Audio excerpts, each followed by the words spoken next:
സാരി ഏതാന്ന് ഞാൻ ഷോർട്സ് വീഡിയോയിൽ ഒന്നും പറഞ്ഞിട്ടില്ലായിരുന്നു കേട്ടോ. അപ്പോൾ ഞാൻ ലോങ് വീഡിയോ ഇട്ട് പറയാമെന്ന് പറഞ്ഞു. ഞങ്ങൾ 2 ദിവസം കൊണ്ട് ചെയ്ത പർച്ചേസിങ് വീഡിയോ ആണ്. ഞങ്ങൾ ആദ്യം തന്നെ കല്യാണ സാരിയും മന്ത്രകോടി എടുക്കാനായിട്ട് പോയത്. ഞങ്ങളുടെ അടുത്തുള്ള സ്വപ്നയിലാണ് ഞങ്ങൾ പോയത്. ഏത് കളർ എടുക്കണം എന്നൊക്കെ ഇങ്ങനെ ആലോചിച്ച് പിൻട്രസ്റ്റ് ഒക്കെ നോക്കി ഓരോ ടൈപ്പ് ഞാൻ ഇങ്ങനെ നോക്കി വെച്ചിട്ടാണ് കേട്ടോ പോയത്. പക്ഷെ അവിടെ ചെന്നപ്പോഴത്തേക്കും ഞാൻ എടുത്തത് ഞാൻ ചൂസ് ചെയ്ത കളറേ അല്ല. സെലക്ട് ചെയ്ത ഓരോ സാരിയും ഞാൻ ഉടുത്ത് നോക്കിയിട്ടാണ് കേട്ടോ ഞങ്ങൾ സെലക്ട് ചെയ്തത്. ഏകദേശം ഒരു 10 സാരിയെങ്കിലും ഞാൻ ഉടുത്തിട്ടുണ്ട് കേട്ടോ. എന്ന് വെച്ചാൽ മന്ത്രകോടിയും അല്ലാണ്ട് നമ്മൾ ചർച്ചിൽ യൂസ് ചെയ്യുന്ന വെഡിങ് സാരി ഒരു 10 നമ്മൾ കൊടുത്തു നോക്കിയിട്ടാണ് എടുത്തത്. എനിക്കായിട്ട് ഇത്രയും റേറ്റ് കൂടുതലായിട്ടുള്ള സാരീസ് ഒക്കെ എടുക്കുന്നത് ഞാൻ ഇത് ആദ്യം ഏതെടുക്കണം എങ്ങനെ എടുക്കണമെന്ന് യാതൊരുവിധ ഐഡിയ ഇല്ല കേട്ടോ. ജസ്റ്റ് പിൻട്രസ്റ്റ് നോക്കി സാരിയൊക്കെ സെലക്ട് ചെയ്ത് ഞാൻ പോയതേ ഉള്ളൂ. അപ്പൊ ഇതാണ് കേട്ടോ നമ്മൾ കല്യാണ സാരി ആയിട്ട് ചൂസ് ചെയ്തത്. അത് നമ്മൾ ജസ്റ്റ് ഡേ ലൈറ്റിൽ നമ്മൾ നോക്കി. ഇനി കാണിക്കുന്ന ഈ 3 സാരികളും നമ്മൾ ജസ്റ്റ് മന്ത്രകോടിക്ക് വേണ്ടി ഉടുത്ത് നോക്കിയതാണ് കേട്ടോ. ഇതിൽ നിന്ന് നമ്മൾ പറഞ്ഞാൽ സെലക്ട് ചെയ്തിട്ടുണ്ട്. ഏതൊക്കെ സാരിയാണ് ഞാൻ ചൂസ് ചെയ്തതെന്ന് ഇതിലൊരു മിഡിൽ പോർഷനിൽ ഞാൻ പറയുന്നുണ്ട് കേട്ടോ. ഞാനിപ്പോൾ പറയാം, നിങ്ങൾ ആരെങ്കിലും കല്യാണം കഴിക്കാൻ പോകുന്ന ആരെങ്കിലും ഉണ്ടെങ്കിൽ ജസ്റ്റ് നമ്മളൊരു കളറും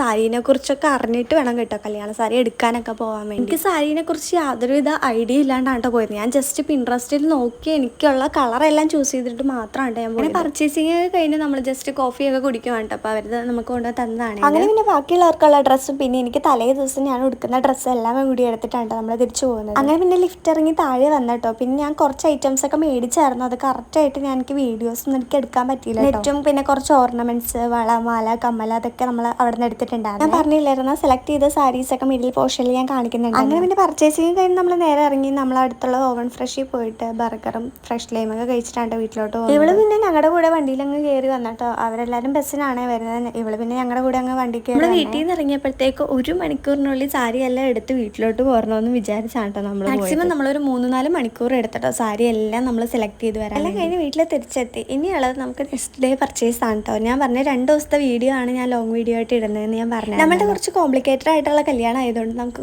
കുറച്ച് കാര്യങ്ങളായിട്ട് ബിഷപ്പ് ഹൗസിലൊക്കെ പോകാനുണ്ട്. അതിൻ്റെ കാര്യങ്ങളെല്ലാം കഴിഞ്ഞ് നമ്മൾ നേരെ ഒന്ന് ഉച്ചയായപ്പോഴത്തേക്ക് ബിരിയാണി കഴിക്കാൻ വേണ്ടി വന്നേക്കും. ഇവിടുത്തെ ബിരിയാണി ഒരു രക്ഷയില്ല, അടിപൊളി സാധനമാണ്, മസ്റ്റ് ട്രൈ. നേരത്തെ കല്യാണ വീടുകളിൽ കഴിക്കുന്ന ഒരു കല്യാണ ബിരിയാണി ടേസ്റ്റ് ആണ് ഇതിന്, അടിപൊളി ടേസ്റ്റാണ്. പിന്നെ അവിടെ നിന്ന് ഒരു ഐസ്ക്രീം ഒക്കെ മേടിച്ചാണ്ട് നേരെ ഇറങ്ങിയത്.